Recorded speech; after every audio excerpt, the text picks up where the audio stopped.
اعوذ باللہ من الشیطان الرجیم بسم اللہ الرحمن الرحیم ان الصفا والمروۃ من شعائر اللہ فمن حج البیت او اعتمر فلا جناح علیہ ان یطوف بہما ومن تطوع خیرا فإن اللہ شاکر علیم ان الذين يكتمون ما انزلنا من البينات والهدى من بعد ما بيناه للناس في الكتاب اولئك يلعنهم الله ويلعنهم اللاعنون الا الذين تابوا واصلحوا وبينوا فاولئك اتوب عليهم وانا التواب الرحيم ان الذين كفروا وماتوا وهم كفار اولئك عليهم لعنة الله والملائكة والناس اجمعين خالدين فيها لا يخفف عنهم العذاب ولا هم ينظرون۔ یہ تو ہو چکا ہے غالباً کہ نہیں ہوا ہے؟ ابھی نہیں ہوا ہے۔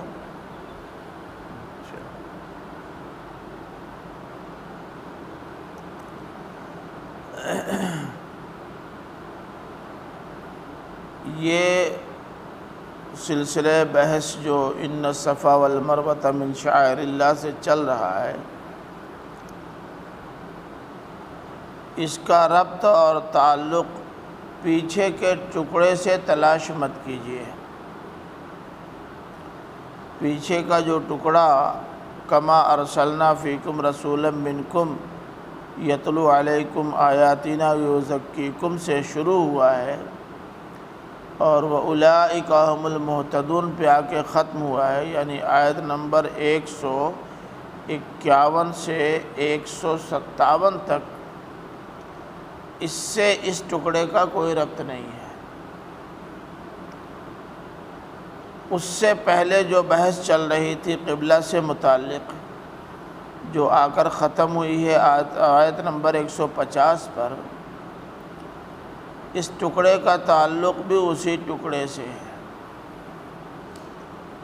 یہ درمیان میں برسر موقع کچھ ہدایات آ گئی ہیں جن کے لیے وہ وقت بہت موزوں اور مناسب نظر آیا۔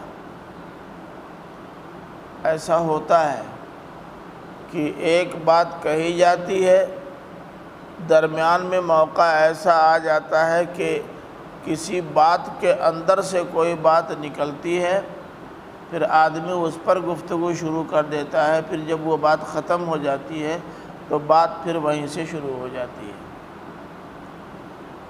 تقریروں میں بھی آپ نے سنا ہوگا کہ کبھی کبھی ایک مقرر تقریر کرتا ہے کسی موضوع پر، درمیان میں کوئی پہلو ایسا آ جاتا ہے جس کی وضاحت کی ضرورت ہوتی ہے تو وہ وضاحت کرنے لگتا ہے اور بعد میں کہتا ہے اچھا تو میں یہ کہہ رہا تھا۔ تو یہ بات بے موقع اور بے جوڑ نہیں ہوتی ہے، بالکل برموقع برمحل ہوتی ہے، برسر موقع ہوتی ہے اور اس کا تعلق اسی سے ہوتا ہے جس پہ گفتگو ہو چکی ہوتی ہے۔ تو اس لیے یہ کما ارسلنا فیکم رسولا منکم سے جب بات آ گئی تھی مسجد حرام کی، تو اللہ تعالیٰ نے یہ بھی بتا دیا کہ مسجد حرام کو یا خانہ کعبہ کو پھر سے قبلہ بنانے کی ضرورت کیوں پیش آئی۔ وجہ یہ تھی کہ درمیان میں لوگوں نے اصل قبلہ کو گم کر دیا تھا، تو ہم نے اسی وقت یہ بات کہہ رکھی تھی کہ جو جو چیزیں گم کر دی گئی ہیں، جب ہمارا آخری رسول آئے گا تو ان تمام گم کردہ چیزوں کو پھر سے ہم زندہ کر دیں گے۔ اب وہ رسول آ گیا ہے، اس لیے اب اس کی زندگی میں ان تمام گم کردہ چیزوں کو زندہ کرنا ضروری ہو گیا، ورنہ اب اس کے بعد کوئی رسول تو آئے گا نہیں۔ تو جن چیزوں کی اصلاح آج نہیں ہوگی پھر کبھی نہیں ہو سکتی۔ اس حوالے سے جب بات رسول کی آئی تو رسول کا کام بھی گنا دیا گیا۔ پھر رسول کی تعلیم اور دعوت کے نتیجے میں لوگوں کا رویہ کیا ہونا چاہیے وہ بھی بتا دیا۔ رویے دو طرح کے ہو سکتے ہیں، ایک کفر کا رویہ ہو سکتا ہے، ایک شکر کا رویہ ہو سکتا ہے۔ تو یہ بھی واضح کر دیا کہ شکر کا رویہ اپنانے سے کیا فائدہ ہوگا اور کفر کا رویہ اپنانے پہ کیا نقصان ہوگا۔ پھر یہ بھی بتا دیا کہ اے نبی اور اے مسلمانوں، جس دعوت کو لے کر تم اٹھے ہو یہ پھولوں کی کوئی سیج نہیں ہے، یہ بڑا کٹھن راستہ ہے، اور اس راستے پر چلنے کے لیے تمہیں شہادت بھی دینی پڑ سکتی ہے، تمہیں لوگوں کے ظلم اور زیادتی کا نشانہ بھی بننا پڑ سکتا ہے، تمہارا سماجی بائیکاٹ بھی کیا جا سکتا ہے، تمہیں معاشی بدحالی میں مبتلا کیا جا سکتا ہے، تمہاری دکانوں، مکانوں اور جائیداد کو لوٹا بھی جا سکتا ہے، اور تمہارے لیے رسد کے سارے راستے بند کیے جا سکتے ہیں۔ یہ سارے مواقع آئیں گے اور ہم چھوٹ دیں گے، ڈھیل دیں گے شرپسندوں کو ایسا کرنے کی، تاکہ تمہارے درمیان کے مومن مخلص اور جھوٹے دعوے داروں کے درمیان فرق ہو سکے۔ یہ ہمارے امتحان کا ایک حصہ ہے، اور ہم بغیر امتحان لیے، بغیر جائزہ لیے کسی کو پاس نہیں کرتے، ہے نا۔ اب بات پھر وہیں پہنچ گئی جہاں سے چلی تھی۔ جب خانہ کعبہ کا ذکر آئے گا تو خانہ کعبہ کے ساتھ ساتھ اور ان چیزوں کا ذکر بھی آئے گا جن کا تعلق یا قریبی تعلق خانہ کعبہ سے ہے۔ تمام تفصیلات بیان کرنے کی ضرورت تو نہیں تھی، لیکن جن جن پہلوؤں سے یہود نے شرارتیں کر کے اصل چیزوں کو گم کر دیا تھا، کم از کم ان پہلوؤں کو چھیڑنا تو ضروری ہے۔ تو جس طرح انہوں نے قبلہ گم کر دیا تھا، ایک نیا قبلہ ایجاد کر لیا، پھر باہمی جنگ و جدال کے سبب وہ بھی بدل کر کے دو الگ الگ سمتیں قبلہ بن گئیں۔ اب اللہ تعالیٰ نے حقیقی قبلہ کی رہنمائی فرما دی۔ ٹھیک اسی طرح سے صفا اور مروہ کا معاملہ بھی ہے۔ صفا اور مروہ کی حقیقت یوں گم ہو گئی تھی کہ صفا اور مروہ سے حضرت ابراہیم علیہ السلام کی زوجہ محترمہ حضرت ہاجرہ کا ایک عمل اور ان کی ایک یاد وابستہ تھی،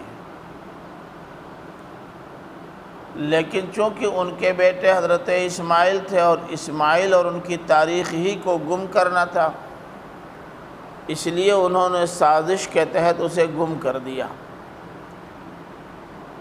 اور گم ایسے کیا کہ ایک تو صفا اور مروہ ان دونوں پہاڑیوں پر حضرت ہاجرہ کی پانی کی تلاش میں تگ و دو کا واقعہ وابستہ تھا، اس کو بھی مٹا دیا، گم کر دیا۔ ساتھ ہی ساتھ مروہ وہ پہاڑی تھی جہاں حضرت ابراہیم علیہ السلام اپنے بیٹے کو لے کر قربان کرنے گئے تھے۔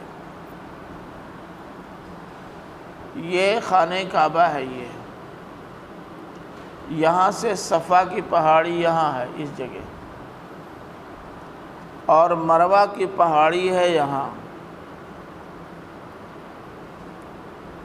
تو اور یہی خانہ کعبہ سے بالکل متصل اسی جگہ حضرت ابراہیم علیہ السلام نے اپنی بیوی اور بیٹے کو بسایا تھا۔ آج بھی مقام ابراہیم کے نام سے وہ جگہ معروف ہے۔ تو حضرت ابراہیم یہاں سے لے کر یہاں آئے تھے مروہ پر اپنے بیٹے کو قربان کرنے کے لیے، اور یہی جگہ ہے جہاں انہوں نے اپنے بیٹے کو لٹایا تھا بارگاہ خداوندی میں قربان کرنے کے لیے، اور جہاں اللہ تعالیٰ نے ان کو بچا کر ایک دمبا کو قربان کرایا تھا، جگہ یہی ہے۔ اب چونکہ حضرت ہاجرہ یہاں سے اٹھ کر کے یہاں آئی تھیں صفا پر، اور اکثر وہ یہاں سے ہو کر کے یہاں آ جایا کرتی تھی، یہ تھوڑا کشادہ اور اونچی جگہ ہوتی تھی۔ جب کسی کے اپنے اعزاء و اقارب نگاہوں کے سامنے نہ ہوں اور یہ بھی پتہ نہ ہو کہ کب آئیں گے، تو ان کو انتظار ہردم رہتا ہے، تلاش بھی ہردم رہتی ہے۔ وہ اکثر آ جایا کرتی تھی، یہاں نگاہ دوڑاتی تھی کہ شاید میاں جی واپس آ جائیں، اللہ تعالیٰ کا حکم ہوا ہو۔ تو ان کی اس تگ و دو کی وجہ سے اس پہاڑی کو ایک اہمیت حاصل ہو گئی۔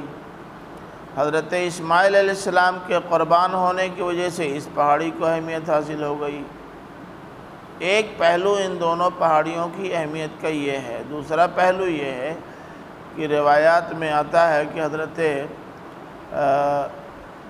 ہاجرہ نے پانی کی تلاش میں جو دوڑ لگائی، اس پہاڑی پر آتی تھی، ادھر دیکھتی تھی کوئی مل جائے، پانی مل جائے، پھر یہاں سے بھاگی ہوئی جاتی تھی، اس پہاڑی پر دیکھتی تھی ادھر کوئی مل جائے، پانی مل جائے۔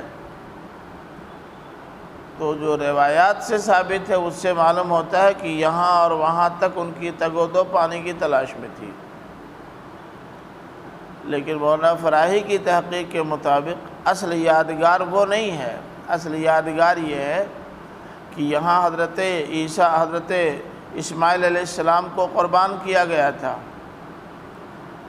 اور حضرت ہاجرہ جو ان کی والدہ تھیں وہ اکثر یہاں سے نکل کر یہاں آ جایا کرتی تھیں، اور جب بیٹے کو قربان کرنے کے لیے باپ لے کر کے گیا تو کہاں گئے ہیں، کہاں قربان کریں گے، اس منظر کو دیکھنے کے لیے بھی وہ یہاں آ گئی تھی۔ پیچھے پیچھے جانے کی ممانعت تھی، جا نہیں سکتی تھی، لیکن اس اونچی جگہ سے ادھر کا حصہ تو دیکھ سکتی تھی نا۔ تو چاہے دونوں میں سے کسی ایک کو لیں تب بھی، اور دونوں کو ایک ساتھ لے لیں تب بھی، دونوں صورتوں میں ان دونوں پہاڑیوں کی اہمیت مسلم ہے۔ کفار و مشرکین مکہ نے کیا یہ کہ حضرت ابراہیم علیہ السلام کے بعد جو شریعت چلی، جو نسل چلی، انہوں نے تو صفا اور مروہ کے درمیان سعی کا اہتمام کیا۔ کفار و مشرکین نے یہ کیا کہ مروہ کی پہاڑی پر بھی ایک بت بٹھا دیا اور صفا کی پہاڑی پر بھی ایک بت بٹھا دیا، اور دونوں کے درمیان صفا سے قریب کا ایک حصہ ہے جو سب سے نشیب کا علاقہ ہے، سب سے نچلا علاقہ ہے، جہاں سے خانہ کعبہ وغیرہ میں بارش کے بعد جو پانی گرتا تھا وہ پانی نکلتا تھا۔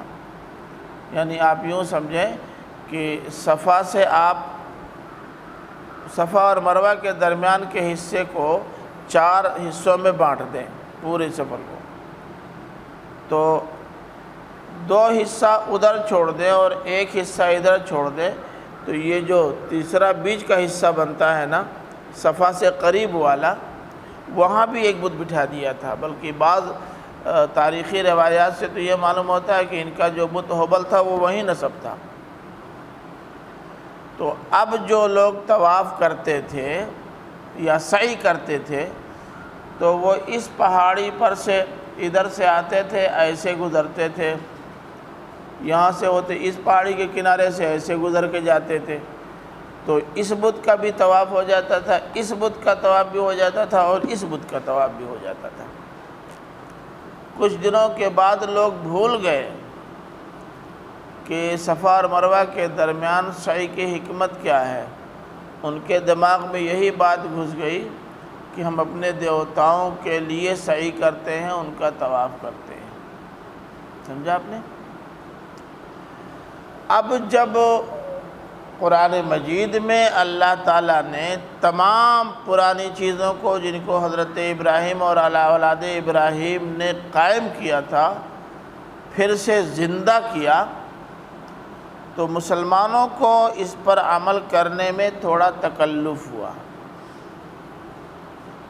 تکلف اس لیے ہوا کہ انہوں نے سمجھا کہ اگر ہم سعی کریں گے تو ہمارے اس عمل سعی میں تو ان بتوں کے طواف کی صورت بن جائے گی، اگرچہ اب وہ بت موجود نہیں رہ گئے، ہٹا دیے گئے، اللہ کے رسول صلی اللہ علیہ وسلم کے قبضے میں خانہ کعبہ کے آ جانے کے بعد اب بت موجود نہیں ہے، اس لیے بتوں کے طواف کا سوال نہیں، لیکن جہاں جہاں بت تھے اور مشرکین اس کے گرد طواف کرتے تھے، اگر ہم اس طواف کو جاری رکھیں گے تو میسیج یہی جائے گا کہ ہم انہی بتوں کی پوجا کرتے ہیں، بت اگرچہ موجود نہیں ہیں لیکن علامت تو موجود ہے۔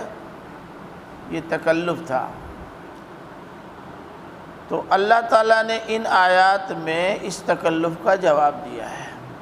مومنین انکار تو کر نہیں سکتے، کسی حکم خداوندی کا یا حکم نبوی کا انکار کر ہی نہیں سکتے، سوال ہی نہیں پیدا ہوتا، لیکن کہیں کہیں طبیعت مطمئن نہیں ہوتی، دل مطمئن نہیں ہوتا تو آدمی عمل درآمد سے جھجکتا ہے۔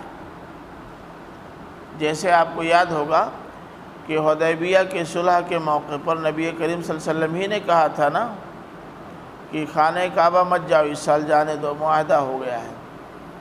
اب یہیں سب لوگ قربانی کر کے اپنا احرام کھول دیں تو اب فرمان نبوی ہے، کوئی مسلمان اسے نظر انداز کر نہیں سکتا، لیکن ایک تکلف تھا۔ تکلف یہ تھا کہ لگتا ہے اللہ کے رسول صلی اللہ علیہ وسلم دب کے یہ اقدام کر رہے ہیں، ہم کیوں دبیں، ہمیں دبنا نہیں چاہیے، اس لیے کوئی شخص عمل درآمد نہیں کر رہا تھا۔ نبی کریم صلی اللہ علیہ وسلم اس رویے سے تھوڑا پریشان ہوئے، لیکن ان کی ایک زوجہ محترمہ نے سجھاؤ دیا کہ اللہ کے رسول دیکھیے یہ بڑا جذباتی معاملہ ہے، بڑا آسان نہیں اس پر عمل درآمد کرنا، تو بلا وجہ کا ٹینشن پالنے سے اچھا ہے آپ اٹھیے اور اپنے جانور کو قربان کر دیے، ابھی سب خود قربان کرنا شروع کر دیں گے۔ اللہ کے رسول نے یہی کیا، لوگوں نے بادل خواستہ یا بادل ناخواستہ قربان کیا کہ نہیں کیا؟ تو یہ جھجک ہوتی ہے، یہ تکلف ہوتا ہے، اور یہ کوئی حیرت ناک بات نہیں، ایسے ہی تکلف ان کو بھی تھا۔ تو اللہ تعالیٰ نے اس تکلف کو دور کرنے کے لیے یہ باتیں کہیں، جن میں پہلی بات، ان الصفا والمروۃ من شعائر اللہ فمن حج البیت او اعتمر فلا جناح علیہ ان یطوف بہما۔ صفا اور مروہ اللہ کے شعائر میں سے ہیں۔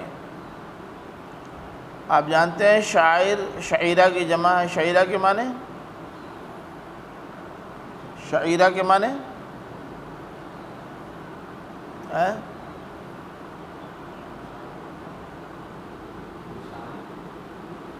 کیا؟ نشانی؟ اتنا آسان، بالکل نشانی شعیرہ ہے۔ جسے چھڑ آگے گرا ہے تو نشانی ہے اس بات کی کہ چھت لگے گا، شعیرہ ہے کیا؟ شعیرہ کے لغوی معنی ہوتے ہیں کسی ایسی چیز کے جو کسی حقیقت کا احساس دلانے کے لیے بطور علامت سامنے لائی جائے، وہ شعیرہ ہے۔ اور دین کی اس طرف، جس کو آپ سمبل بولتے ہیں، سمبل، ہر چیز سمبل نہیں ہوتی، ہر نشانی سمبل نہیں ہوتی۔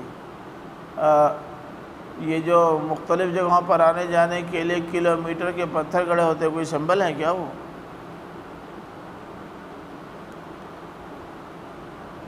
شعیرہ نام ہے اس نشانی کا جس نشانی کو دیکھ کر کسی اور حقیقت کا ادراک اور احساس ہو، سمجھا آپ نے؟ لیکن دین کی اور شریعت کی اصطلاح میں شعیرہ اس چیز کو کہتے ہیں جو اللہ تعالیٰ کے کسی حکم یا کسی پیغمبر کی کسی سنت کی علامت ہو، یہ شعیرہ ہے۔ یہ ایک اصطلاحی لفظ ہے، اور لغت میں بھی اس اصطلاح کے تک پہنچنے کی رہنمائی موجود ہے۔ اب یہ جو فرمایا کہ صفا اور مروہ اللہ کے شعائر میں سے ہیں، تو بتانا یہ ہے کہ صفا اور مروہ پر جو بت رکھے گئے تھے، بت رکھنا اپنی جگہ پر، لیکن یہ جو صفا اور مروہ کے درمیان سعی کا حکم دیا جا رہا ہے وہ اس لیے کہ صفا اور مروہ دونوں سمبل ہیں۔ ایک حضرت ابراہیم علیہ السلام کے اپنے بیٹے اسماعیل کو قربان کرنے کا سمبل، دوسرے اپنے بیٹے کو قربان ہوتے ہوئے دیکھنے اور اس منظر کو دیکھ کر کے اللہ تعالیٰ کی طرف مزید رجوع کرنے کا سمبل۔ آسان ہے ماں کے سامنے بیٹے کو ذبح کر دیا جائے، اور ماں بھی آئی ہے ایک اونچی جگہ پر دیکھنے کے لیے کہ میرا بیٹا کیسے قربان ہو رہا ہے۔ یہ ایک پہلو، اور دوسرا پہلو اگر لے لیجئے تو ظاہر ہے کہ وہ آنے جانے اور دوڑنے دھوپنے والا۔ تو اللہ تعالیٰ نے فرمایا کہ یہ صفا بھی ایک سمبل ہے اپنی عزیز ترین متاع کو قربان ہوتے ہوئے دیکھنے کا، اور مروہ بھی ایک سمبل ہے باپ کا اپنے بیٹے کو بارگاہ خداوندی میں قربان کرنے کا۔ شوہر اور بیوی دونوں میں سے ایک بیٹے کو قربان کر رہا ہے اور دوسرا بیٹے کی قربانی کا منظر دیکھنے کے لیے موجود ہے۔ اللہ تعالیٰ کو یہ ادا بھی پسند ہے کہ کوئی اپنے ہاتھ سے اپنے بیٹے کو میری راہ میں ذبح کر دے، اور اللہ تعالیٰ کو یہ ادا بھی پسند ہے کہ اس بیٹے کی ماں خود اپنے بیٹے کو بارگاہ خداوندی میں قربان ہونے کا منظر دیکھے۔ یہ شاعر اللہ ہے۔ تو فرمایا کہ یہ صفا اور مروہ اللہ کے شعائر میں سے ہیں۔ اب یہ دونوں، ان دونوں واقعات کی وجہ سے اللہ تعالیٰ کی یاد اور اللہ تعالیٰ کی رضا کے لیے عظیم ترین قربانی کا سمبل ہیں، من شعائر اللہ۔ تو کہاں اتنا بڑا سمبل اور کہاں یہ چھوٹی چھوٹی بتوں کی پرستش کی یادگاریں؟ کیا اس لیے شاعر اللہ کو نظر انداز کر دیا جائے گا کہ اسی مقام پر بت پرستوں کی بت پرستی کا سمبل بھی لگ گیا ہے اس لیے؟ ارے بھائی سنیے، اب یہ ہمارے برادران وطن داڑھی رکھنے لگے ہیں کہ نہیں؟ اور بڑی بڑی رکھنے لگے ہیں، مونچھ کٹوا بھی رہے ہیں اور داڑھی رکھ بھی رہے ہیں، اور آپ کے کرکٹ کے کھلاڑی تو اب بڑی بڑی رکھنے لگے ہیں دھیرے دھیرے۔ یہاں بھی ہمارے یہاں کئی غیر مسلم ہیں بڑی لمبی لمبی داڑھی رکھی ہوئی ہے۔ تو کیا مطلب اب مسلمان داڑھی نہ رکھیں؟ پہلے آپ کی پہچان کرتا پائجامہ یا کرتا اور قمیص تھی، ان کی پہچان دھوتی اور کرتا تھا۔ اب دھوتی چھوڑ دیا، وہ بھی پائجامہ کرتا میں آ گئے، تو آپ چھوڑ دیں گے؟ اللہ تعالیٰ نے فرمائی یہ کوئی بات نہیں ہوئی کہ اس سے دو یادگاریں وابستہ ہیں، ایک تو اسلامی یادگار اور ایک غیر اسلامی یادگار۔ تو غیر اسلامی یادگار کی وجہ سے اسلامی یادگار کو ترک نہیں کیا جا سکتا، اس لیے دماغ سے یہ بات نکالو۔ بات سمجھے نا؟ اب اللہ تعالیٰ نے اسے تھوڑا سا اور کھول دیا، آگے والے جملے میں اور کھول دیا۔ فرمایا فَمَنْ حَجَّ الْبَيْتَ أَوْ اعْتَمَرَ فَلَا جُنَاحَ عَلَيْهِ أَنْ يَطَّوَّفَ بِهِمَا، تو جو کوئی خانہ کعبہ کا حج کرے یا عمرہ کرے تو اس پر کوئی حرج نہیں کہ وہ ان دونوں کا طواف کرے۔ کن دونوں کا؟ ہما کا مرجع صفا اور مروہ، کوئی حرج نہیں کہ ان دونوں کا طواف کرے۔ حج کے لغوی معنی تو آپ کو معلوم ہے؟ حج کے لغوی معنی کچھ مدد کرو ہماری بھائی۔ حج کے لغوی معنی ارادہ کرنا، اور اعتمار کے معنی بھی ہوتے ہیں قصد کرنا، ارادہ کرنا۔ ایک ارادہ بڑے کام کا ہے، دوسرا ارادہ چھوٹے کام کا ہے، اور دونوں الگ الگ اللہ تعالیٰ کو مطلوب ہیں، اس لیے دونوں کے لیے دو الگ الگ الفاظ استعمال کر کے دونوں کو دو الگ اصطلاح بنا دیا، تاکہ حج کہتے ہی ذہن میں یہ بات آ جائے کہ اس سے مراد فلاں ہے، اور عمرہ کہتے ہی ذہن میں آ جائے کہ اس سے مراد فلاں ہے، ورنہ دونوں کے معنی اصلاً یہی ہوتے ہیں، ارادہ کرنے کے۔ چونکہ آدمی بہت پہلے سے ارادہ کرتا ہے، اس کے لیے انتظام کرتا ہے، اہتمام کرتا ہے، خاص وقتوں میں سفر کرتا ہے، اس مدت تک کے لیے اپنے سارے کاروبار چھوڑ دیتا ہے، اس لیے یہ ارادہ عام ارادوں سے مختلف ہے، تو اس لیے اس ارادے کو خصوصی نام دے دیا گیا۔ تو اب یہ فرمایا کہ دیکھو کوئی آدمی حج کرنا چاہتا ہے یا عمرہ کرنا چاہتا ہے، تو حج اور عمرہ دونوں میں مولوی صاحب دونوں میں صفا اور مروہ کے درمیان سعی لازم ہے۔ یہ حج اور عمرہ دونوں کے ارکان میں سے ہیں۔ عمرہ کے ارکان حج کے ارکان سے بہت کم ہیں، سن رہے ہیں؟ بہت کم ہیں، بالکل مختصر، لیکن جو چند ارکان ہیں ان میں سب سے اہم اور بنیادی رکن دو ہیں، ایک خانہ کعبہ کا طواف، دوسرے صفا اور مروہ کے درمیان سعی، یہ دو بنیادی ہیں، اور حج میں بھی یہ دونوں بنیادی ہیں، باقی اور تمام چیزوں کے ساتھ عرفات کا قیام، مزدلفہ کا قیام، منی میں قیام، یہ سب وقوف عرفہ وغیرہ یہ سب ہیں، لیکن یہ صفا اور مروہ کے درمیان کی سعی اس میں بھی لازم، اس میں بھی لازم، بغیر اس کے نہ حج ہوگا نہ عمرہ ہوگا۔ تو فرمایا کہ دیکھو حج کرو یا عمرہ کرو، طواف تو تم کو کرنا، طواف سے مراد صحیح ہے، یہاں طواف تم کو صحیح کرنی ہے لازماً، اس کے بغیر حج یا عمرہ نہیں ہوگا۔ تو چونکہ ان دونوں مقامات اور درمیان کی ایک جگہ سے ایک غیر اسلامی روایت وابستہ ہو گئی تھی، اس لیے اس کی وجہ سے اللہ تعالیٰ کے اس اہم ترین شعیرہ کو چھوڑا نہیں جا سکتا۔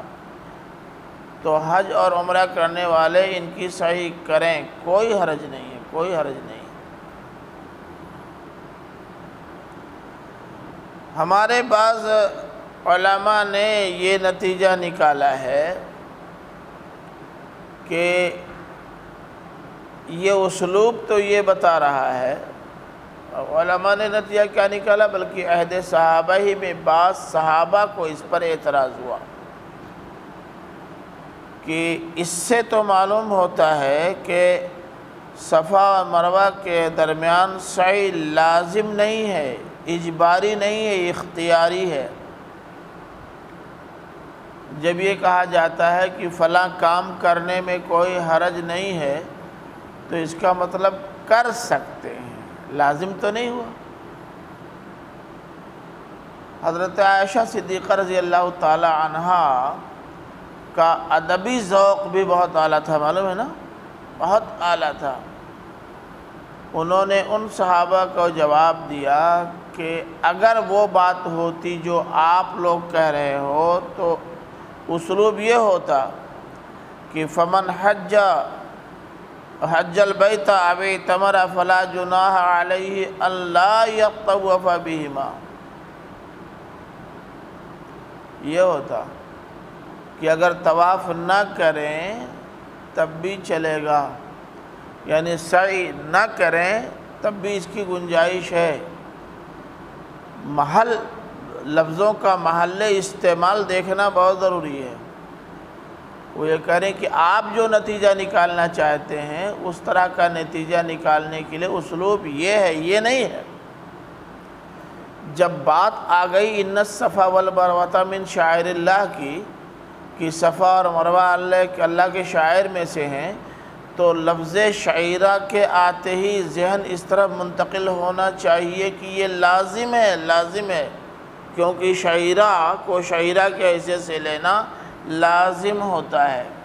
تو جب لزوم کا پتہ چل گیا تو اب فلا جناح کا معنی یہ نہیں ہوگا کہ یہ کر بھی سکتے ہیں نہیں بھی کر سکتے ہیں۔ ایسے موقع پر جب ایک پہلو لزوم کو بتا دے تو دوسرے میں اختیار کی گنجائش اس پہلو سے نہیں ہوتی، منفی پہلو سے ہوتی ہے، مثبت پہلو سے نہیں ہوتی۔ سمجھے نا؟ فلاں کام کرنا ہے، اب اگر اس میں کوئی گنجائش پیدا کرنی ہوگی تو اس کو منفی اسلوب سے بیان کریں گے، اس کے سوا یہ نہ کریں تب بھی چلے گا۔ لازم کے بعد استثناء کے لیے حرف نفی کا لانا لازم ہے۔ تو انہوں نے کہا یہ بات صحیح نہیں ہے، اگر تمہاری بات صحیح ہوتی تو اسلوب یہ ہوتا۔ یہاں تو یہ بتایا جا رہا ہے کہ صفا اور مروہ اللہ کے شعائر میں سے ہیں، تمہیں جو تکلف ہو رہا ہے وہ تکلف بیجا ہے۔ تم اگر خانہ کعبہ کا طواف کا حج کرنے کے لیے آئے ہو یا عمرہ کرنے کے لیے آئے ہو تو صفا اور مروہ کے درمیان تم کو سعی کرنی پڑے گی۔ یہ ایک غیر اسلامی روایت یا یادگار قائم ہونے کی وجہ سے اسے چھوڑا نہیں جا سکتا، اس کے ہوتے ہوئے بھی کیا جا سکتا ہے، اس میں کوئی حرج نہیں، یہ کہنا ہے۔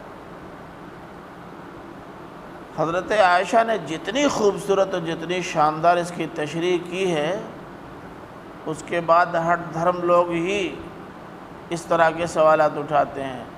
ظاہر ہے کہ ہمارے علماء نے تو کوئی سوال اٹھایا نہیں، لیکن مستشرقین نے اس پر سوال اٹھایا اور ہمیشہ لوگوں نے حضرت عائشہ کے اسی جواب سے جواب دیا اور پھر کسی کے پاس اعتراض کی گنجائش باقی نہیں رہی۔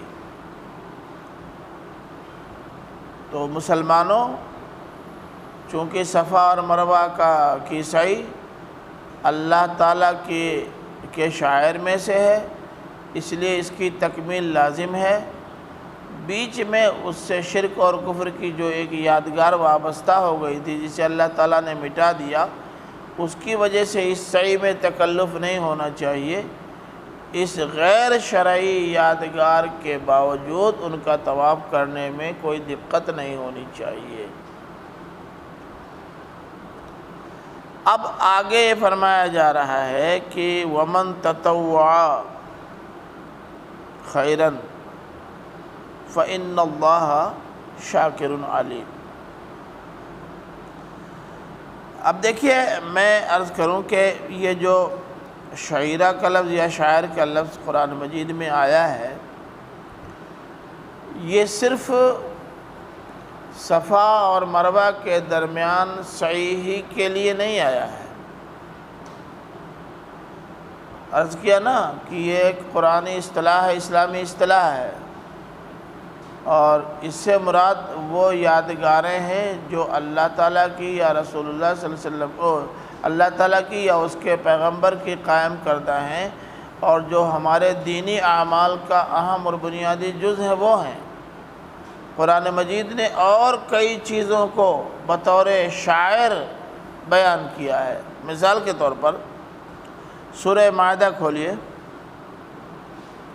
سورہ مائدہ آیت نمبر 1-2۔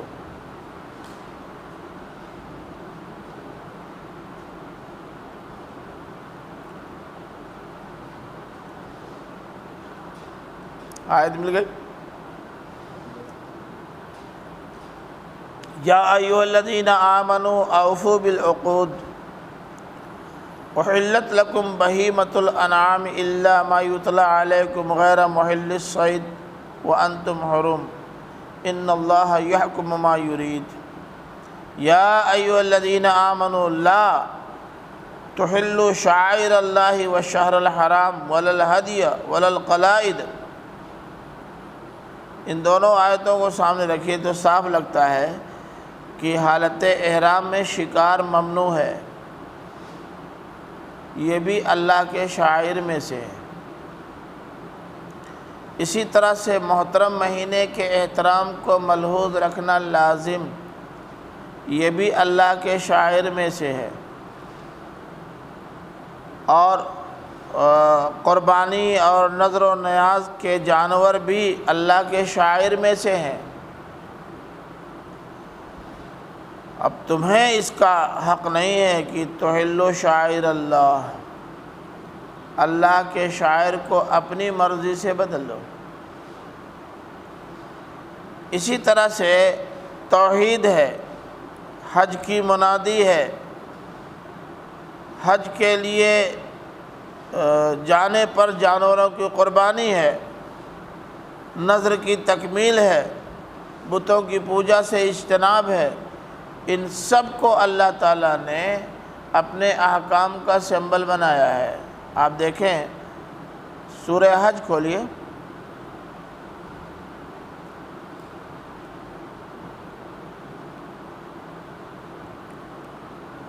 آیت نمبر 32۔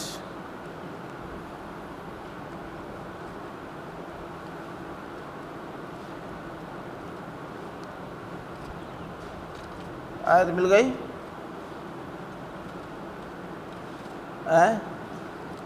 آیت نمبر 32 سے پہلے 2-3 آیتوں میں کئی تفصیلات ہیں، ان کے بعد فرمایا ذالک وَمَن يُعَظِّمْ شَعَائِرَ اللَّهِ فَإِنَّهَا مِن تَقْوَى الْقُلُوبِ۔ کل پڑھ کے سنانا ہوگا کیا؟ دیکھ لیجئے ایک نظر آیت نمبر 32 سے پہلے۔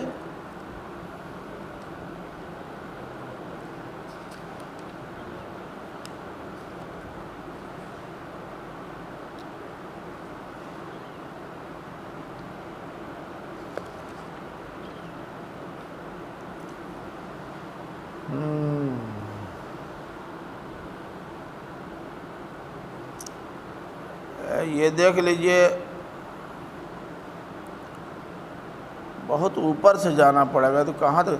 اب آیت نمبر 26 سے آپ دیکھیں، وَإِذْ بَوَّأْنَا لِإِبْرَاهِيمَ مَكَانَ الْبَيْتِ أَلَّا نُشْرِكْ بِي شَيْئًا أَلَّا تُشْرِكْ بِي شَيْئًا وَطَهِّرْ بَيْتِيَ لِلطَّائِفِينَ وَالْقَائِمِينَ وَالرُّكَّعِ السُّجُودِ وَأَذِّنْ فِي النَّاسِ بِالْحَجِّ يَأْتُوكَ رِجَالًا وَعَلَىٰ كُلِّ ضَامِرٍ يَأْتِينَ مِنْ كُلِّ فَجٍّ عَمِيقٍ لِيَشْهَدُوا مَنَافِعَ لَهُمْ وَيَذْكُرُوا اسْمَ اللَّهِ فِي أَيَّامٍ مَّعْلُومَاتٍ عَلَىٰ مَا رَزَقَهُم مِّن بَهِيمَةِ الْأَنْعَامِ فَكُلُوا مِنْهَا وَأَطْعِمُوا الْبَائِسَ الْفَقِيرَ ثُمَّ لْيَقْضُوا تَفَثَهُمْ وَلْيُوفُوا نُذُورَهُمْ وَلْيَطَّوَّفُوا بِالْبَيْتِ الْعَتِيقِ ذَلِكَ وَمَن يُعَظِّمْ حُرُمَاتِ اللَّهِ فَهُوَ خَيْرٌ لَّهُ عِندَ رَبِّهِ وَأُحِلَّتْ لَكُمُ الْأَنْعَامُ إِلَّا مَا يُتْلَىٰ عَلَيْكُمْ فَاجْتَنِبُوا الرِّجْسَ مِنَ الْأَوْثَانِ وَاجْتَنِبُوا قَوْلَ الزُّورِ حُنَفَاءَ لِلَّهِ غَيْرَ مُشْرِكِينَ بِهِ وَمَن يُشْرِكْ بِاللَّهِ فَكَأَنَّمَا خَرَّ مِنَ السَّمَاءِ فَتَخْطَفُهُ الطَّيْرُ أَوْ تَهْوِي بِهِ الرِّيحُ فِي مَكَانٍ سَحِيقٍ ذَلِكَ وَمَن يُعَظِّمْ شَعَائِرَ اللَّهِ فَإِنَّهَا مِن تَقْوَى الْقُلُوبِ۔ دیکھ رہے ہیں، صاف لگتا ہے کہ توحید بھی اللہ کے شاعر میں سے اور حج کی منادی بھی اللہ کے شاعر میں سے، اسی طرح سے قربانی کے جانوروں، حج کے لیے جاتے ہوئے جو قربانی کے جانوروں کو قربان کرنا یہ بھی اللہ کے شاعر میں سے، نذر پورا کرنا یہ بھی اللہ کے شاعر میں سے، اور بتوں کی پوجا سے اجتناب، شرک سے اجتناب یہ بھی اللہ کے شاعر میں سے۔ تو یہ سب شاعر اللہ فرمایا کہ فَإِنَّهَا مِن تَقْوَى الْقُلُوبِ مَن يُعَظِّمْ شَعَائِرَ اللَّهِ فَإِنَّهَا مِن تَقْوَى الْقُلُوبِ۔ جب تک اللہ کا خوف دل میں نہ بیٹھے ان شاعر کی اہمیت دل و دماغ میں نہیں بیٹھتی ہے نا۔ تو یہ ہے۔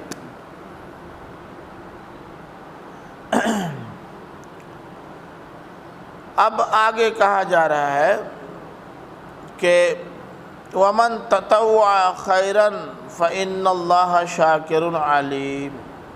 تطوع مانے تطوع کے مانے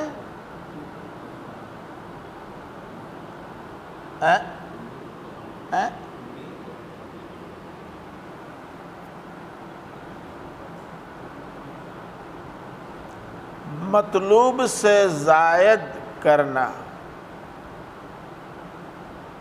شریعت کی اصطلاح میں اللہ تعالیٰ کی طرف سے آپ سے جو کچھ مطلوب ہے، آپ اللہ تعالیٰ کی محبت میں اس سے زائد کیجئے، ایسا جس سے اللہ کے کسی حکم کی پامالی نہ ہوتی ہو، اس کے کسی حدود میں مداخلت نہ ہوتی ہو، تو ایسے کام کا نام تطوع ہے۔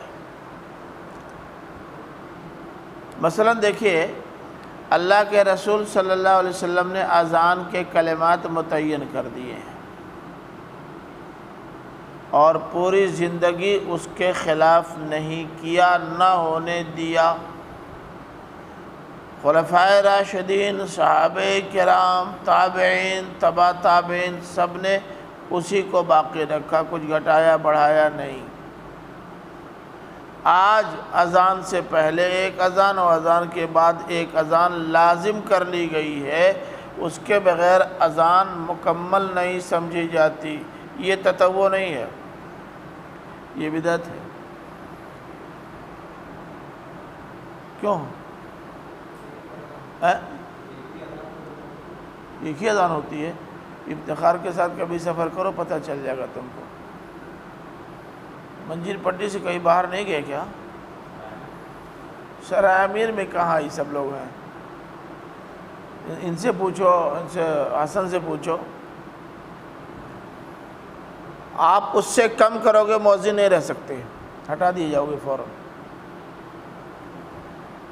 یہ غیر مطلوب چیز ہے اور اس کے باوجود بھی لازم اسی طرح کر دیا گیا ہے جیسے فرائض لازم ہیں، یہ بدعت ہے۔ لیکن دوسری چیز دیکھیے، فرض نمازیں ہیں، تہجد کی نماز ہے، اشراق ہے، چاشت ہے، اوابین ہے،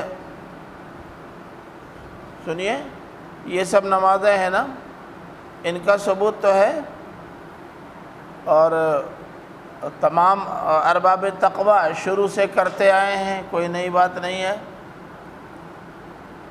لیکن اگر آپ ان سے زائد مزید نفل پڑھنا چاہیں تو پڑھ سکتے ہیں کہ نہیں؟ پڑھ سکتے ہیں، کیونکہ آپ اسے لازم قرار نہیں دیتے۔ اللہ تعالیٰ کو مطلوب ہے سرفگندگی، اور سرفگندگی میں آپ اور آگے بڑھ جاتے ہیں، کوئی مذاقہ نہیں ہے۔ اور کوئی نفل ایسی نہیں ہے کہ جس کے بارے میں علماء کا تشدد ہو کہ کرنا ہی کرنا ہے، بغیر کہ یہ نماز نہیں ہوگی۔ جو لوگ اشراق چاشت نہیں پڑھتے، اوابین نہیں پڑھتے، کیا ان کو بے دین کہا جاتا ہے؟ نہیں کہا جاتا نا۔ تو یہ تطوع ہے۔ میں سعودی گیا تو وہاں لوگ متوع بولتے تھے کہ متوع آ رہے ہیں، تو میری سمجھ میں نہیں آتا تھا، لیکن جب ان لوگوں کو دیکھا تو سمجھ میں آ گیا۔ یعنی وہ سنت اور شریعت کی پابندی اس سختی کے ساتھ کرتے تھے کہ چہرے پر داڑھی بھی ان کی مکمل ہوتی تھی، اور دیکھنے سے، لباس سے، وضاقتہ سے، نمازوں کے اہتمام سے لگتا ہے کہ یہ خاص قسم کے لوگ ہیں جو فرائض کے علاوہ نوافل تک کا اہتمام کرتے ہیں۔ کیوں، کچھ گڑبڑ ہو گیا کیا؟ گیٹ سے اچھا چلا جا رہا ہے، اب کیا کرو گے اس کے لیے؟ جی، تو اب تطوع سمجھ میں آیا نا؟ مطلوب سے زیادہ یا واجب سے زیادہ نیکی کرنے کا نام تطوع ہے۔ فرمایا بھائی دیکھو، تمہارے اوپر لازم یہ ہے کہ صفا اور مروہ کے درمیان سعی کرو، اور درمیان میں یہ ایک چیز جو داخل ہو گئی تھی اس کی وجہ سے جو تمہیں تکلف ہو رہا تھا، اپنا وہ تکلف دور کرو۔ اب ومن تطوع خیرن، مزید جو بھلائی کرے، اس کا تعلق کس سے ہے؟ طواف سے نہیں ہے۔ یعنی آدمی صفا اور مروہ کے درمیان ایک 7 چکر تو لگانا ہی لگانا ہے، اس سے زیادہ بھی لگائے تو کوئی حرج نہیں ہے، یہ مقصود نہیں کہنا، حرج تو ہے ہی ہے۔ سارے لوگ دو دو چار چار چھ چھ بار سعی کریں گے تو طواف کا جو منظر ہوتا ہے وہی اس کا بھی ہو جائے گا، تو جن لوگوں کے ذمہ لازم ہے وہ بیچارے کر ہی نہیں پائیں گے، اسی بہت بھیڑ لگی رہتی ہے۔ پھر طواف میں تو ٹائم کم لگتا ہے، سعی میں بہت ٹائم لگتا ہے۔ معلوم ہے کہاں تک طواف کو صحیح کرنی ہے؟ یہاں سے سگرور جانا ہے پھر لوٹ کے آنا ہے، بہت لمبا ہے، بہت لمبا ہے۔ اب 7 چکر آپ نے یہاں سے وہاں تک کا لگا لیا، چاہے تھکیں چاہے نہ تھکیں، تو جتنا ٹائم آپ نے لیا ہے 1 گھنٹے کا، 1 گھنٹہ تو بھیڑ بھاڑ رہی ہے، اب آپ بار بار اسی کو کریں گے تو بھیڑ آپ بڑھا دیں گے، باقی لوگوں کا کیا ہوگا؟ تو اس کا تعلق اس سے نہیں ہے، اس کا تعلق ہے حج اور عمرہ سے۔ اب سنیے، یعنی کہنا یہ ہے کہ جو شخص حج اور عمرہ کرتا ہے وہ حج اور عمرہ جو لازم ہے، آپ صاحب حیثیت ہیں تو آپ کے اوپر حج لازم، اور اگر آپ نے اس کے ساتھ عمرہ ملانے کی نیت کر لی ہے تو عمرہ لازم، اب دونوں لازم ہو گئے۔ ان کو کرنا ہی کرنا ہے، بے کیے چارہ نہیں ہے، نہیں کریں گے تو اللہ تعالیٰ کے ہاں ماخوذ ہوں گے۔ لیکن ان کے علاوہ بھی حج اور عمرہ آپ کرنا چاہیں بہت اچھا ہے، کر سکتے ہیں۔ 2 بار 3 بار 4 بار 5 بار حج نہیں کر سکتے کیا؟ عمرہ نہیں کر سکتے کیا؟ کریں، کوئی مذاقہ نہیں۔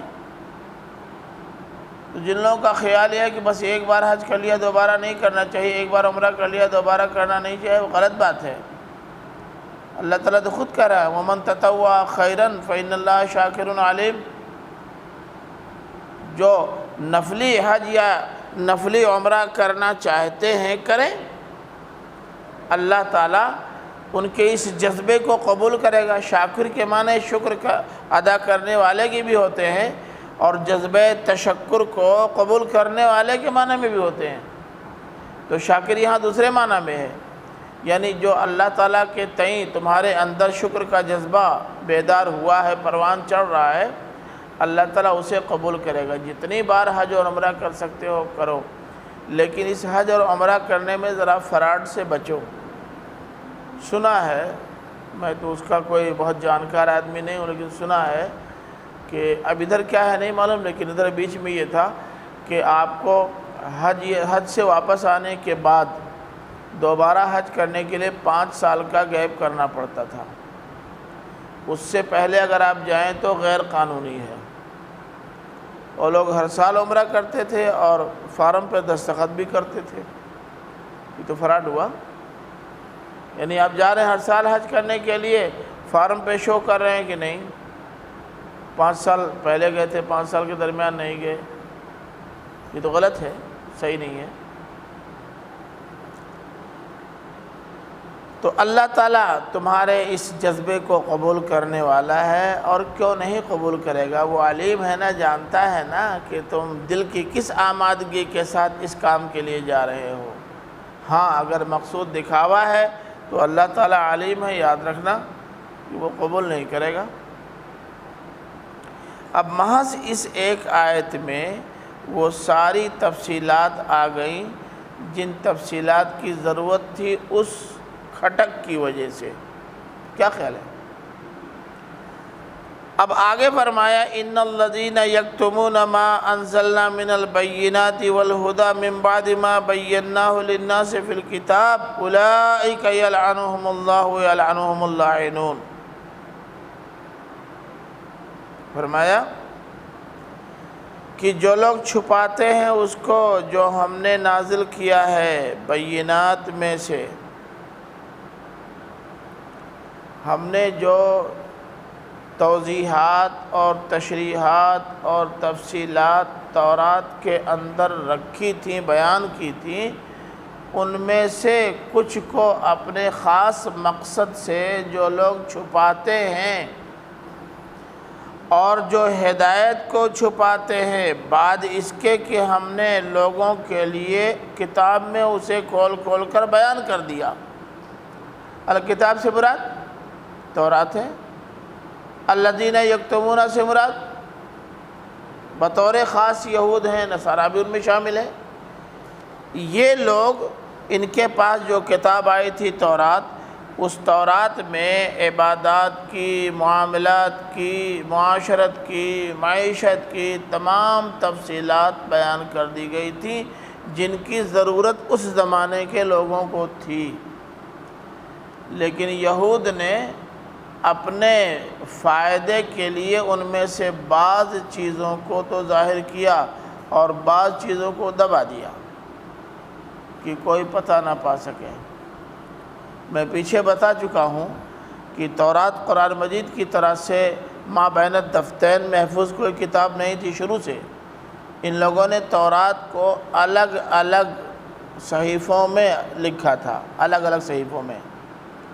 یہ نماز کا صحیفہ ہے، یہ روزے کا صحیفہ ہے، یہ زکوٰۃ کا صحیفہ ہے، یہ اطاعت والدین کا صحیفہ ہے، اور یہ خدمت خلق کا صحیفہ ہے۔ تو ان میں سے روزہ نماز والی کتابوں کو تو خوب پیش کرتے تھے، باقی صحیفے دبا کے رکھتے تھے، پیش ہی نہیں کرتے تھے۔ بعد میں نماز کا صحیفہ بھی دبا دیا، زکوٰۃ کا صحیفہ بھی دبا دیا، زکوٰۃ اور روزے کا صحیفہ بھی دبا دیا۔ اب صرف ان کے چند ان کی تقریریں رہ گئی تھی جو لوگوں میں گردش کر رہی تھی۔ تو جتنا مواد آخری شریعت، آخری کتاب اور آخری پیغمبر سے متعلق تھا، کل کو چھپا دیا انہوں نے، کل کو۔ دنیا کو یہ معلوم ہی نہیں ہونے پایا کہ آخری پیغمبر کی کوئی پیشین گوئی بھی موجود ہے۔ صرف وہی علماء جن کے ہاتھ میں تورات تھی وہی جانتے تھے، باقی لوگ نہیں جانتے تھے۔ تو اللہ تعالیٰ نے فرمایا کہ جو لوگ ایسا کرتے ہیں یہ ملعون ہے، ملعون۔ اولئک یلعنہم اللہ ویلعنہم اللاعنون، یہ لوگ ملعون ہیں، ملعون۔ لعنت کس کو کہتے ہیں معلوم ہے؟ یہ بھائی کل سادہ سادہ لفظوں کا معنی بتاتے ہی نہیں۔ لعنت کہتے آپ نہیں بولتے کہ فلاں پر لعنت، کیا مطلب ہے؟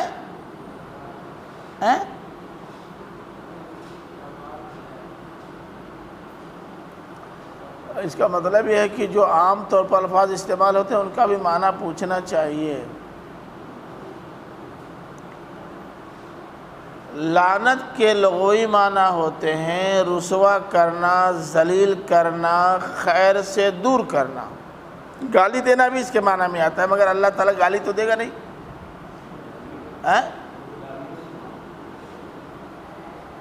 لیکن خیر سے دور کرنا، بھلائی سے دور کرنا، ذلیل کرنا، رسوا کرنا، لعنت کے لغوی معنی یہ ہیں۔ جب یہ کہا جاتا ہے کہ اولئک یلعنہم اللہ، یہی لوگ ہیں جن پر اللہ لعنت کرتا ہے، تو کیا مطلب؟ یہی لوگ ہیں جن کو اللہ تعالیٰ ذلیل کرتا ہے اور خیر سے ان کو دور کرتا ہے۔ اب خیر سے دور کرنا اللہ کے اختیار میں ہے، اس لیے یہاں دونوں معنی لیا جائے گا، رسوا کرنے کا معنی بھی اور خیر سے دور کرنے کا بھی۔ آگے ہے وَيَلْعَنُهُمُ اللَّاعِنُونَ، اور ان پر لعنت کرتے ہیں لعنت کرنے والے۔ یہ لاعنون کو یہ پاور تو ہے نہیں کہ خیر سے ان کو دور کر سکیں، لیکن ذلیل کرنے کا پاور تو ہے نا۔ تو پیچھے بھی یہ آیت گزر چکی ہے اور آگے بھی آ رہی ہے کہ ایک تو اللہ کی لعنت ان پر ہوتی ہے، جو لوگ آیات الہی کو یا احکام الہی کو چھپاتے ہیں، اللہ تعالیٰ ان کو خیر سے محروم کر دیتا ہے اور ان کو ذلیل و رسوا کرتا ہے۔ اگر تم اللہ کی لعنت کے شکار ہو گئے تو ذلیل ہو گئے۔ اب اللاعنون سے مراد کون لوگ ہیں؟ آگے تفصیل خود آ رہی ہے۔ الا الذین تابوا واصلحوا وبینوا فاولئک اتوب علیہم وانا التواب الرحیم۔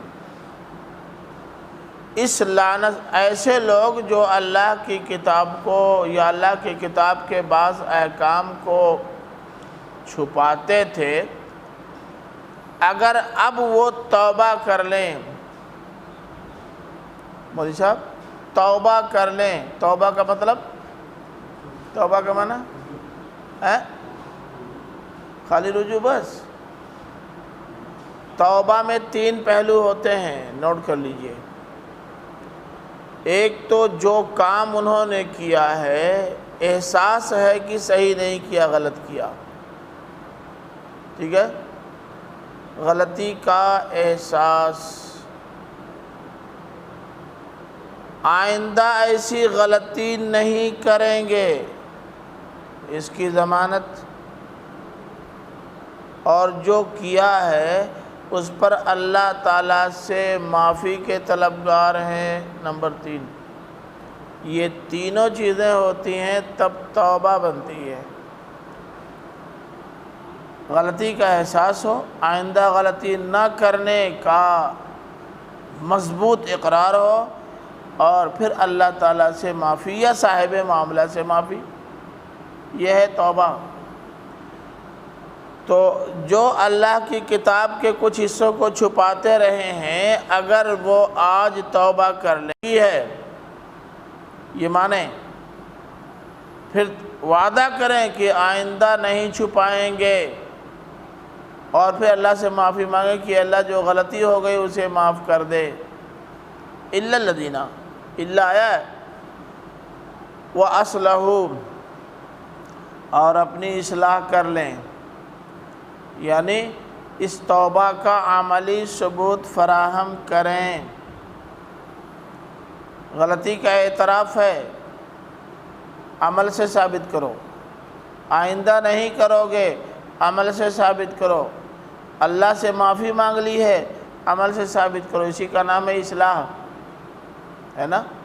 وَبَيَّنُوا، اے مولوی صاحب جائیں تقریر کریں، جائے لوگوں سے کہیں، ابھی تک چھپاتے رہے ہیں، اب معافی مانگ لی ہے، غلطی کا اعتراف کر لیا ہے، تو جب غلطی کا اعتراف کر لیا ہے تو جاؤ نا، جا کے لوگوں سے بتاؤ کہ ہماری اپنی کتاب میں لکھا ہوا ہے کہ ایک پیغمبر آئے گا، بنی اسماعیل سے آئے گا، ایک پیغمبر آئے گا، فلاں خصوصیات کا حامل ہوگا، ایک کتاب آئے گی جو ان خصوصیات کی حامل ہوگی، اور یہ سب آخری ہوں گے، پیغمبر آخری، کتاب آخری، یہ جاؤ لوگوں سے بیان کرو، کہو کہ ہم حقائق کو چھپاتے رہے ہیں، ہماری غلطی ہے، اب آئندہ نہیں چھپائیں گے، دیکھو ہمارے یہاں کتاب میں یہ لکھا ہو۔ بینو،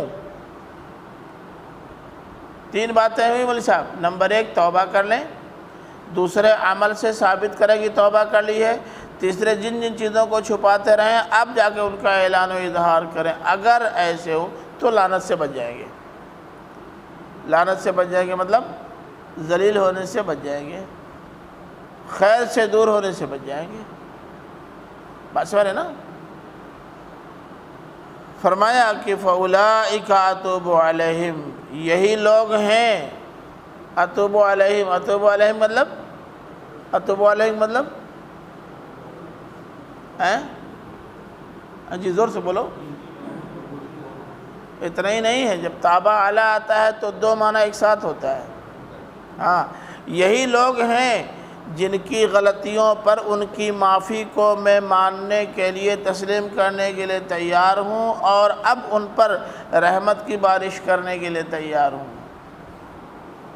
ایسے لوگوں کی غلطیوں کو معاف بھی کریں گے اور ان پر رحم و کرم بھی کریں گے۔ آگے واضح بھی کر دیا ہے، وَأَنَا التَّوَّابُ الرَّحِيمُ، اور میں بڑا توبہ قبول کرنے والا، رحم کرنے والا ہوں۔ اس کا مطلب ہے کہ تابع اعلیٰ نے جس پہلو کو کھولا تھا، تواب کے ساتھ رحیم لا کر کے اللہ تعالیٰ نے اس پہلو کو نمایاں کر دیا۔ ایسے لوگوں کی غلطیاں معاف ہوتی ہیں، اللہ تعالیٰ کی رحمت کے مستحق ایسے لوگ قرار پاتے ہیں، سب نہیں۔ جس نے بھی دعویٰ کر دیا اللہ تعالیٰ اس کے دعوے کو قبول کر لے گا، سوال ہی نہیں پیدا ہوتا۔ ان الذین کفروا وماتوا وهم کفار،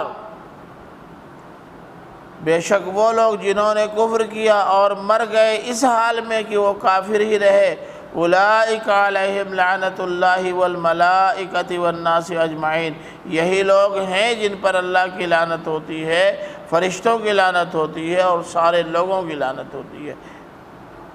یا اجمعین کو آپ اللہ، الملائکہ، الناس تینوں کی تاکید مان سکتے ہیں۔ یعنی اللہ کی بھی لعنت ہوتی ہے، فرشتوں کی لعنت ہوتی ہے، لوگوں کی لعنت ہوتی ہے، سب کی لعنت ہوتی ہے۔ اب سوال یہ پیدا ہوتا ہے کہ بات چل رہی تھی یہود و نصارہ کی، اس میں کفار کہاں سے گھس گئے؟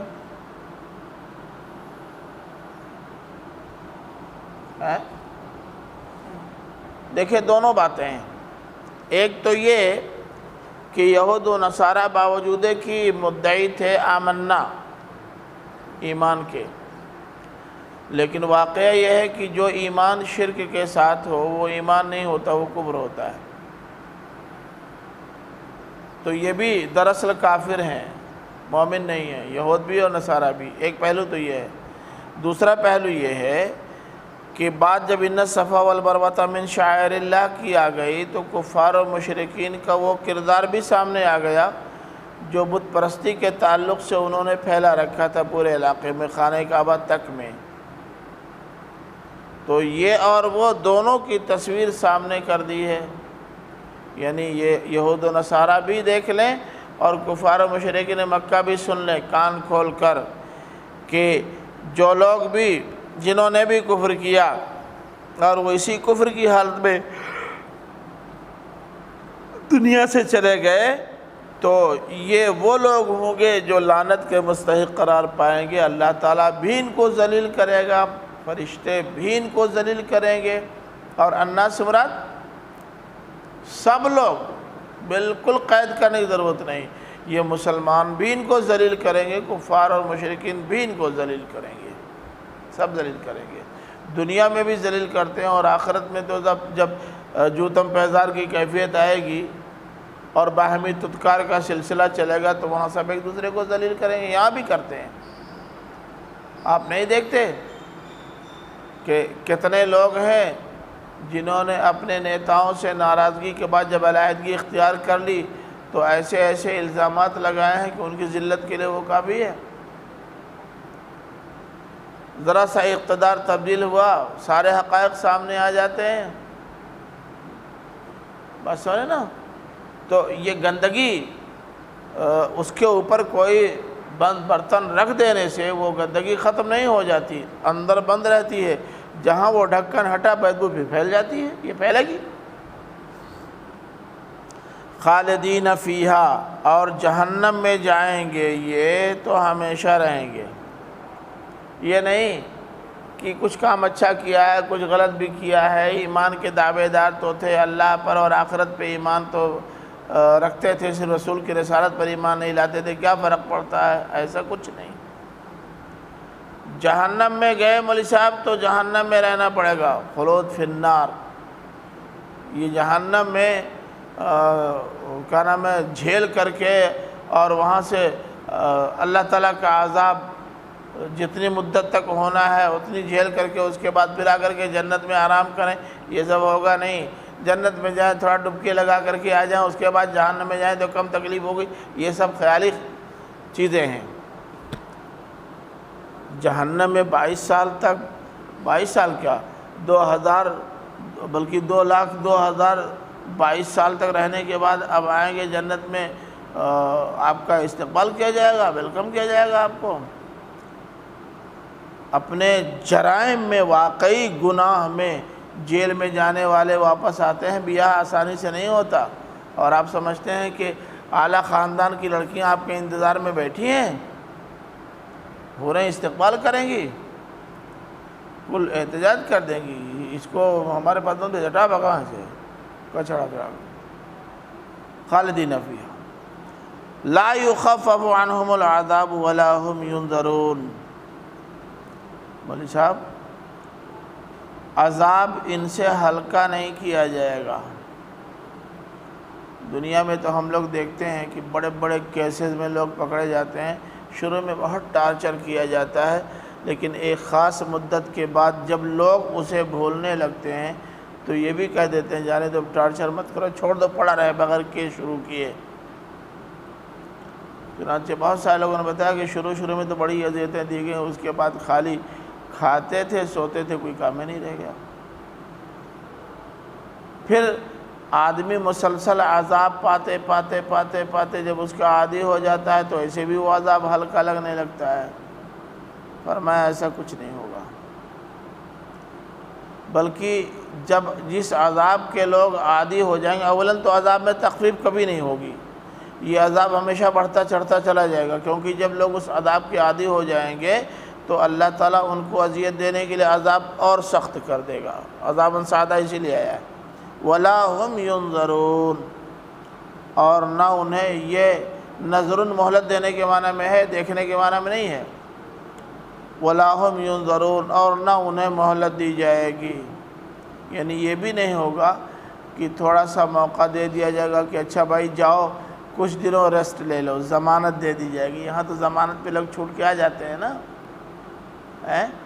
بڑے بڑے بھاری بھاری کیسز میں ضمانت پہ چھوٹ کے لوگ آ جاتے ہیں۔ کبھی کبھی ایسا بھی ہوتا ہے کہ ضمانت پہ بھی چھوٹتے تو نہیں، لیکن کسی کے انتقال یا کسی شادی وغیرہ کے موقع پر ایسے بڑے مجرموں کو بھی پولیس کی کسٹڈی ہی میں صحیح کچھ وقت کے لیے لایا جاتا ہے اور ذرا ایک دن دو دن گھر میں اپنے رہ لیتے ہیں فری ماحول میں۔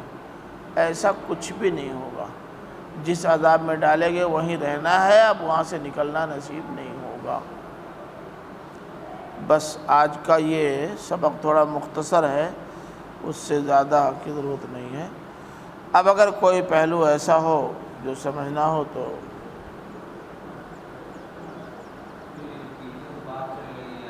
ہے۔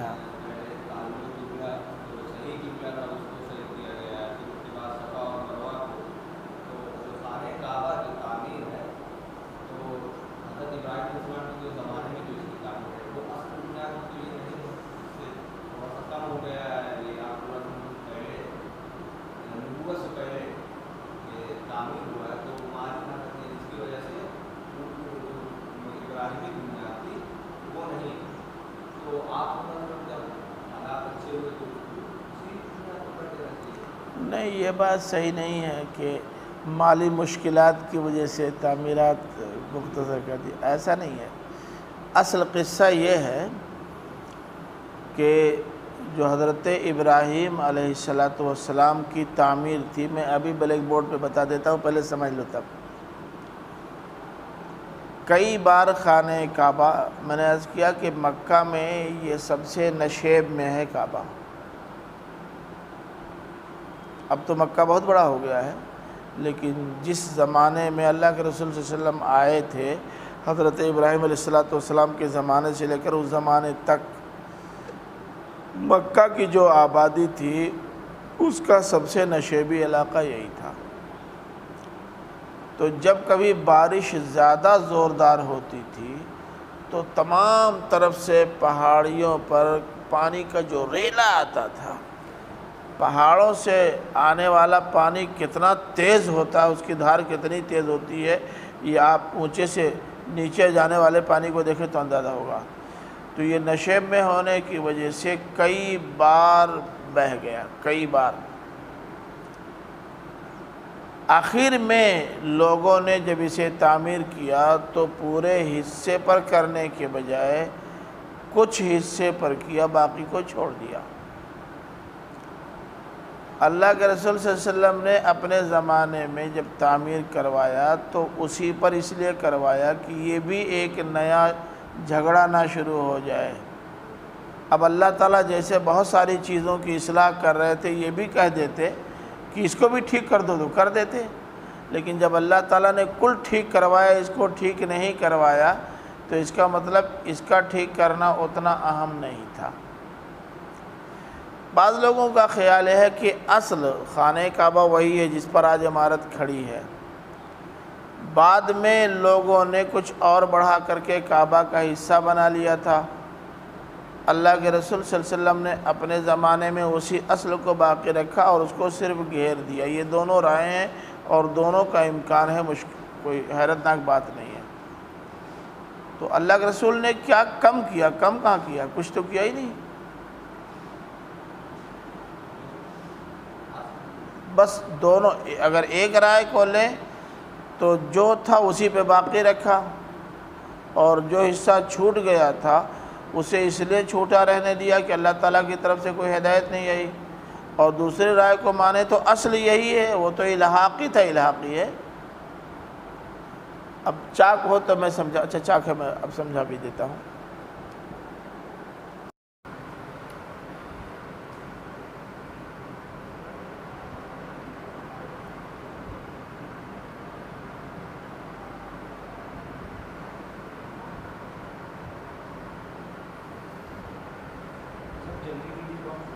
بس ختم ہو گیا۔ صرف موجودہ خانہ کعبہ یہ ہے، اس کے کنارے یہ دیوار اٹھی ہوئی ہے، بہت اونچی نہیں ہے، اتنی ہے کمر تک یہ دیوار اٹھی ہوئی ہے۔ حجر اسود یہاں اس کونے پر ہے، اس وقت مین گیٹ یہاں ہے، رکن یمانی یہ ہے وغیرہ، رکن شامی ادھر، اس کی ضرورت نہیں۔ یہ ہے ایک تاریخ کا ایک حصہ یہ بتاتا ہے کہ حضرت ابراہیم علیہ السلام نے جسے بنایا تھا وہ یہ تھا، یعنی یہاں سے یہاں تک پورا حضرت ابراہیم نے بنایا تھا۔ بار بار سیلاب کی زد میں آتے جب گرتا گیا تو لوگوں نے بعد میں جب تعمیر کیا تو صرف اتنا ہی بنایا، اتنا چھوڑ دیا، گھیر دیا تھا انہوں نے بھی، پھر گرا، پھر لوگوں نے اتنے ہی بنایا، باقی چھوڑ دیا۔ اللہ کے رسول صلی اللہ علیہ وسلم کے زمانے میں یہی موجود تھا، اللہ تعالیٰ نے اس کو بڑھانے یا مکمل کرنے کا کوئی حکم نہیں دیا، تو جتنی ہدایت ہوئی اتنا تو بدل دیا، جس کی ہدایت نہیں ہوئی اس کو جوں کا توں چھوڑ دیا۔ ایک رائے ہے۔ دوسری رائے ہے کہ اصل خانہ کعبہ یہی ہے جسے حضرت ابراہیم علیہ السلام نے بنایا تھا۔ بعض لوگوں نے جب اپنا قبلہ ادھر کے بجائے بیت المقدس کی طرف کیا تو اتنا حصہ بڑھا لیا یہ، اور یہاں انہوں نے منبر کر دیا، لیکن دھیرے بار بار کے سیلاب کی وجہ سے جب یہ گرا تو اتنا بنایا، اتنا چھوڑ دیا، لیکن امامت یہیں سے ہوتی تھی۔ یہ دوسری رائے ہے۔ قرین قیاس یہ ہے کہ اصل عمارت یہی جو حضرت ابراہیم علیہ السلام نے بنائی تھی۔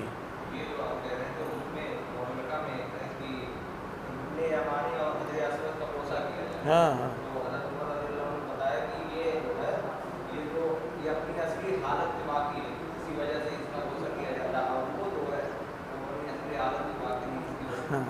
ہم نے تو بتایا نا کہ دو رائے ہیں، تو جو ایک رائے کو لے رہے ہیں انہوں نے اپنی رائے ظاہر کر دی ہے، دوسرا جو اس رائے کو لیتا ہوگا وہ اپنی رائے دے گا، لیکن میرا خیال ہے کہ اصل یہی ہے، مجھے لگتا ہے، کیونکہ اگر ایسا نہ ہوتا تو اللہ تعالیٰ اسی زمانے میں یہ ضرور واضح کر دیتا کہ پورا کا پورا خانہ کعبہ اپنی اصلی شکل میں آ جائے۔ اللہ تعالیٰ کا اس باب میں کی خاموشی دلیل ہے اس بات کی کہ اصل یہی ہے، یہ الحاقی ہے بس۔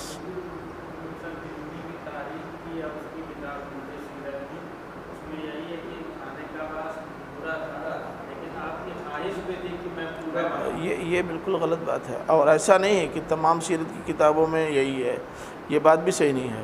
سیرت نگاروں نے بڑی صراحت کے ساتھ، ابن اسحاق وغیرہ، ابو سعد ہیں، سب لوگوں نے، ابن سعد وغیرہ، بھئی یہ گھیرا ہوا، اس میں سے آپ کے پاس نکلنے کا راستہ نہیں ہے، بس صرف اس کے اندر داخل ہونے کا راستہ ہے بس۔ پولیس والے تو جہاں جہاں سے آپ کو جانے دیں گے وہیں سے آپ جا سکتے آپ کے پاس، لیکن لوگ دیوار پھاند کے آتے ہیں، اسی میں نماز پڑھتے ہیں، ہر دم بھیڑ لگی رہتی۔ کس کو؟ نہیں، زائد تو تھا، اور زائد کی حیثیت مجھے، میں اس رائے کو ترجیح نہیں دے رہا ہوں، میں یہ کہہ رہا ہوں کہ ایک رائے یہ ہے، ایک یہ ہے اور ایک رائے وہ ہے، بس اتنی سی بات ہے۔ اور باقی یہ ہے کہ اللہ کے رسول صلی اللہ علیہ وسلم نے ایسا جو تھا اسی کو باقی رکھا۔